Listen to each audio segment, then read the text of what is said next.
On poursuit notre troisième émission consacrée aux élections législatives dans la 5e circonscription de la Haute-Savoie. Ce soir, je reçois Sophie Dion, candidate pour les élections législatives dans le Chablais. Vous êtes accompagnée de votre suppléant, monsieur Christophe Armajon, maire de Thonon-les-Bains et président de Thonon Agglo. Bonsoir à vous deux. Bonsoir. Bonsoir. Les électeurs reprochent parfois un manque de transparence sur les étiquettes avec ces élections législatives. Anne-Cécile Violent a reçu l'investiture des partis liés à Emmanuel Macron. Et vous, Sophie Dion, quelle est votre étiquette politique ? Alors, c'est assez simple. En fait, je suis la candidate du Rassemblement, de la droite et du centre. J'ai l'investiture des Républicains, j'ai l'investiture de l'UDI et des centristes. Donc, je suis celle qui est la mieux à même de rassembler pour un projet de territoire. C'est très important car je suis la candidate du Chablais et des Chablaisiens. Naturellement, si des textes venaient à être votés et s'ils correspondent à l'intérêt des Chablaisiens, je les voterai. Je reste libre et je serai effectivement déjà, c'est mon slogan, c'est pour vous. C'est pour les Chablaisiens, c'est pour le Chablais. Ce sera ma ligne directrice, ce sera ma boussole. Vous êtes avocate spécialisée en droit du travail et du sport. Vous avez été députée de 2012 à 2017 dans la circonscription de Chamonix. Qu'est-ce qui vous a poussé à être candidate sur le Chablais ? C'est simple, c'est une histoire simple, comme souvent. Quand je suis à l'Élysée, au bout des 5 années où j'ai travaillé, je rencontre Marc Francina et je lui dis « Marc, je veux me présenter dans le Chablais ». Bon, il me dit « Je sais pas, peut-être, je vais y retourner, on va voir, on en reparle ». Finalement, il décide de se représenter. À partir de ce moment-là, il fallait que je choisisse, soit j'allais contre Marc Francina, soit au contraire, il m'a dit « Il y a un nouveau territoire, une nouvelle circonscription, pas très loin, parce qu'à bras tendu, quand je me lève le matin, c'est la Côte d'Arbre où ça commence. Donc, on n'est pas non plus à une distance folle. Donc, j'ai choisi la fidélité. J'avais beaucoup d'amitié pour Marc Francina et j'ai beaucoup de respect pour sa mémoire. Donc, j'ai choisi la fidélité et l'amitié. Mais aujourd'hui, c'est le choix du cœur. Le choix du cœur, pourquoi ? Parce que je suis du Chablais depuis toujours. Mes 2 enfants sont nés à l'hôpital de Thonon. Ils ont été élevés dans le Chablais. On fait beaucoup de compétitions à ski. Je vis avec ma mère aujourd'hui, dans le Chablais. J'ai été au lycée de la Versoix, interne. Ce n'était pas forcément très amusant, même si c'était à Thonon, monsieur le maire, mais en tout cas, voilà. Donc, je suis en effet un Chablaisien ou une Chablaisienne depuis toujours. Christophe Armajon, vous êtes maire de Thonon depuis 2020 et président de l'agglomération de Thonon. Pourquoi avoir choisi d'être candidat aux côtés de Sophie Dion ? Alors, précisément, j'ai choisi de ne pas être candidat parce que je considère que quand on se présente au suffrage de ses concitoyens, quelques mois en arrière, on ne peut pas leur dire finalement, je renonce à vous pour aller au Palais Bourbon. Donc, j'ai considéré que je devais avoir, en tant que maire de Thonon et président d'une agglomération, un rôle important dans la campagne, mais je ne pouvais pas concevoir de renoncer à mon mandat de maire parce que nous avons beaucoup à faire. Et c'est aussi la raison pour laquelle j'ai choisi d'accompagner Sophie Dion, parce qu'elle me paraît justement être disponible à cette fonction. Elle ne sera sujette à aucune arrière-pensée territoriale, politique, et c'est ce qui m'a plu dans sa candidature. Et vous, Sophie Dion, pourquoi avoir choisi Christophe Armajon en suppléant ? Parce que Christophe, il incarne le renouvellement, il porte une vision d'avenir pour le Chablais. Il suffit de constater à Thonon et dans l'agglomération, la nouvelle dynamique qui existe, que ce soit en matière événementielle ou pour les grands projets. Et puis, il sait travailler avec les autres. Ça, c'est une grosse qualité. Par exemple, puisque bientôt, il va y avoir le Tour de France dans le Chablais, et Christophe Armajon avait déposé une candidature commune avec le maire de Châtel pour effectivement que le Tour de France vienne dans le Chablais. Donc voilà, c'est toutes ces raisons qui font que j'ai choisi Christophe Armajon. Qu'est-ce qui vous rend différent des autres candidats des élections législatives ? Alors, je vais parler pour Sophie. Moi, je l'ai découverte il y a quelques mois. J'ai appris à la connaître. C'est quelqu'un qui a évidemment une expérience qui est inégalée parmi l'offre politique actuelle. Elle a un réseau et c'est important en politique de pouvoir frapper à la bonne porte quand on a besoin de débloquer des dossiers. Et justement, cette disponibilité, parce qu'elle n'est pas prise par un mandat local, me paraît être la vraie opportunité pour le Chablais. On a beaucoup souffert d'une absence de relais vers le système central parisien. Quelles seront vos priorités en tant que député, si vous êtes élu ? Alors, encore une fois, les priorités, elles sont guidées par les Chablaisiens. En fait, avec Christophe, on a bâti un programme. Comment est-ce qu'on a fait ? C'est très simple. Nous avons été à la rencontre des Chablaisiens et j'ai toujours un crayon et un papier pour noter tout ce qu'on me dit. J'ai rencontré Alice, qui tout d'un coup n'a plus de médecin généraliste. J'ai rencontré Rachida, qui s'occupe de sa mère dépendante. J'ai rencontré Serge, qui perd le matin et le soir environ 1h30 dans les transports. Voilà, c'est tous ces exemples. J'ai rencontré aussi Jean-Claude, qui est chef d'entreprise et qui considère qu'il y a un code du travail aujourd'hui qui est un frein à l'emploi. Et on pourrait en débattre longuement. Voilà, tous ces Chablaisiens, c'est eux qui m'ont guidée pour bâtir ce projet. Encore une fois, c'est une candidature de proximité.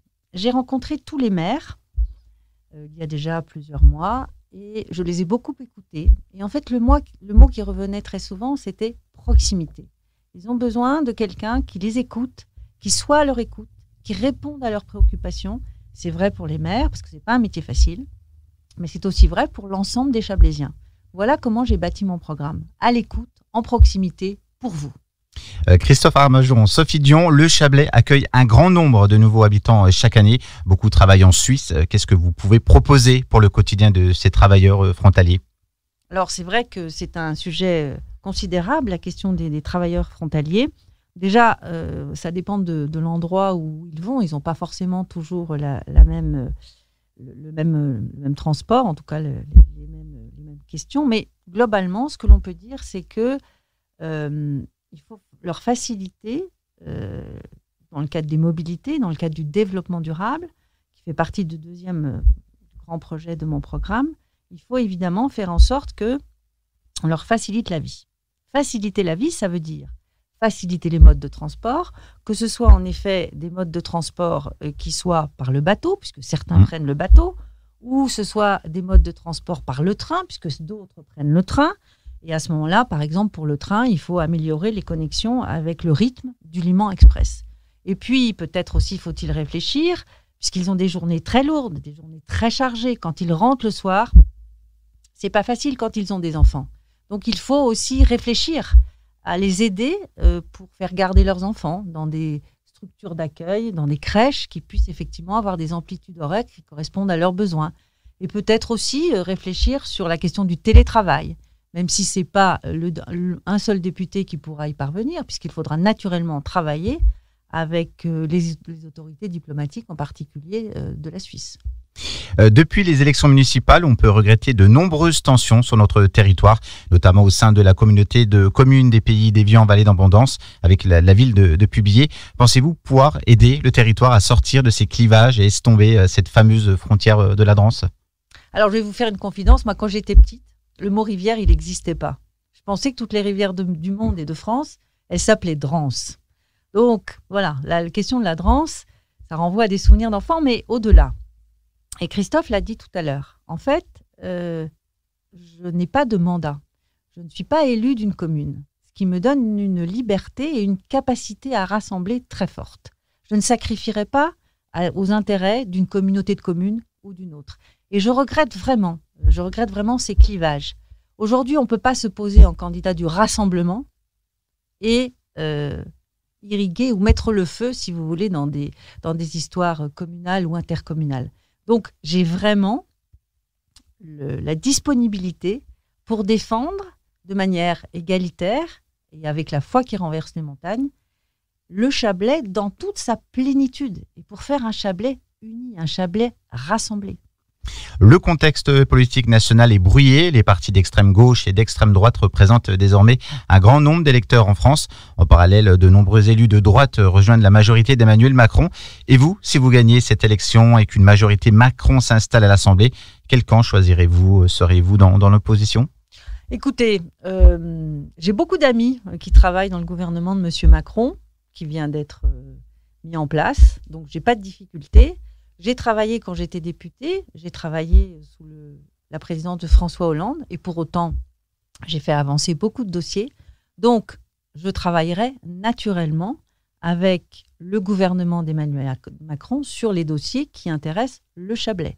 Je ne serai pas un député qui clive ou un député qui obéit à des consignes politiques ou à des consignes politiciennes, tout simplement parce que je connais trop le fonctionnement de ce qui se passe. J'ai été 5 ans à la présidence de la République et je sais ce que valent les directives parisiennes, les directives élyséennes.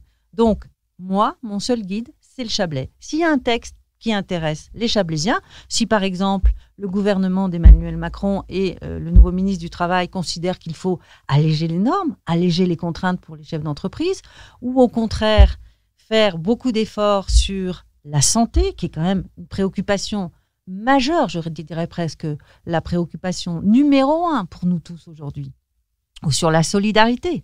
S'il y a des textes qui vont effectivement dans l'intérêt du Chablais et des Chablaisiens, naturellement, je les voterai. Vous annoncez avoir le soutien de la majorité régionale et de la majorité départementale. Est-ce réellement important pour ce mandat national de député ?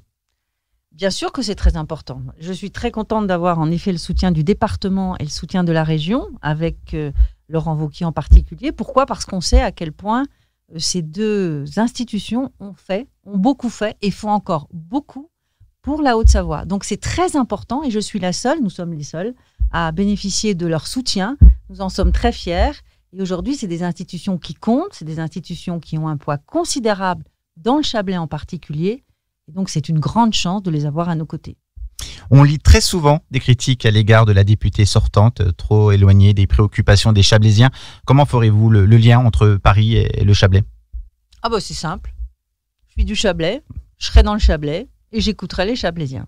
Et puis, quand les Chablaisiens me diront « Ah, on a un problème », il faut essayer de réfléchir sur le statut de l'aidant. Pourquoi ? Parce qu'aujourd'hui, quand on a des personnes âgées ou des personnes dépendantes à charge, que fait-on ? La question des aidants, je dirais, il faut effectivement réfléchir sur le statut de l'aidant. Il y a des associations sur le Chablais qui font ça, qui proposent des soins. C'est quelque chose de considérable.